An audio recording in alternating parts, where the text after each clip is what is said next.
Good morning, Stallions. It's Miss Grigsby. This week we are going to be focusing on financial literacy. We're going to first start our lesson out with some vocabulary words that are going to be helpful when learning about financial literacy and what it all means. The first word that we're going to focus on today is human capital, ways in which an individual can be of greater benefit to his or her employer or the marketplace at large. So how can someone be a benefit to either their company that they're working for or the marketplace as a whole? The second word that we're going to focus on is labor. Labor is a work a person does for money. So, for example, if someone goes to work,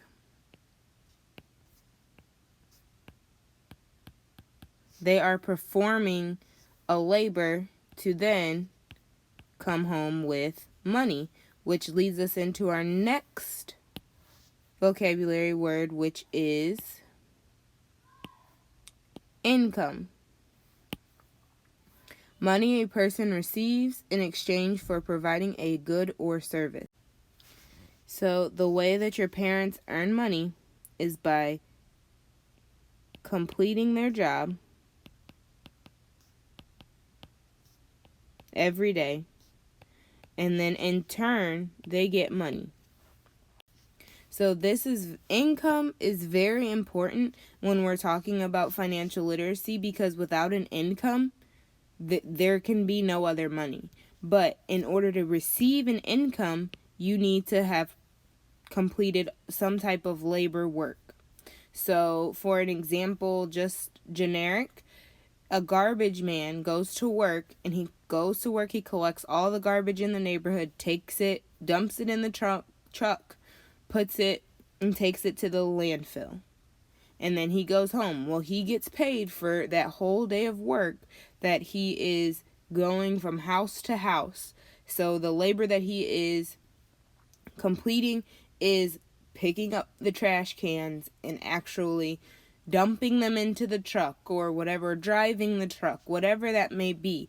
But he is completing a service. In order to make money, you have to complete a service. You have to have a job. If someone works in an office, they're having to make copies or work on a computer. They're having to physically do something in order to make their money. You can't just say, oh, I have a job and I make money. Think about the people that work at McDonald's or Burger King. They are helping serve people. They are completing a service. They're serving other people. So they're not just standing around doing nothing. They are actually completing a service that then in turn they get paid for. So that is what labor is, and the money that they get paid is their income. So that is how that works.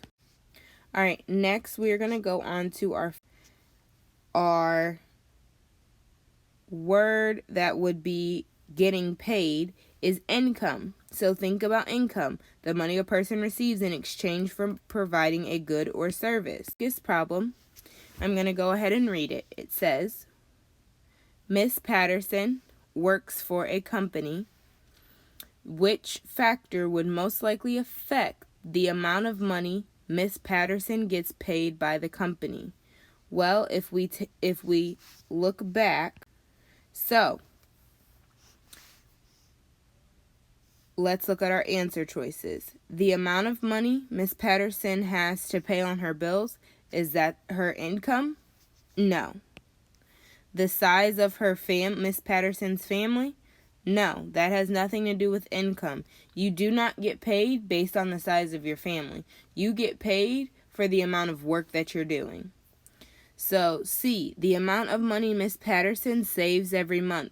Well, she can't get money if she can't save money if she's not getting money. That has nothing to do with income. The work experience Miss Patterson has.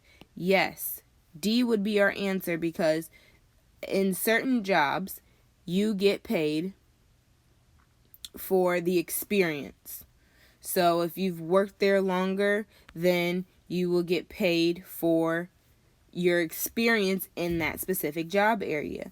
If you switch from one job to another job that have nothing to do with each other, so let's say I went from teaching to working at McDonald's. Well, if I'm working at McDonald's, then that's my first job. I have no experience working at McDonald's. I've personally never worked there before, so I can't say, oh, I worked here when I was 16. No, I've never worked at McDonald's before, but I've been a teacher for 4 years, so I've had experience as a teacher.